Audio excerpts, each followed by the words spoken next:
Tuan-tuan dan puan-puan, cara yang terbaik kita nak ajar puak-puak ni, apa dia? Akan menanggung dosa.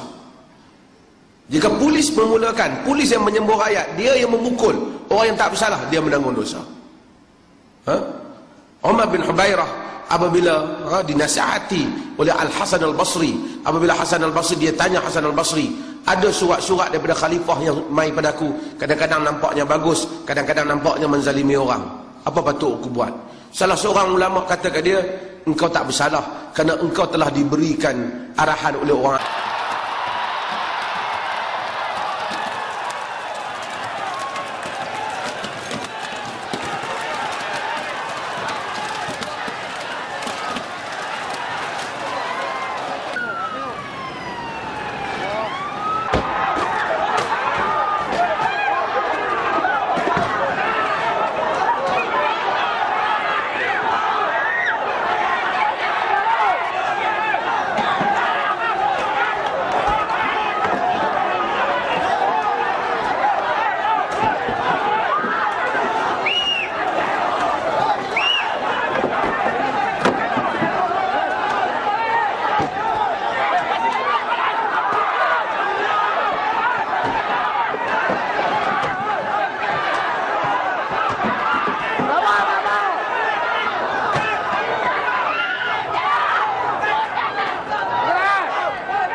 Pertahankan prinsip demokrasi di dalam negara Malaysia kita ini.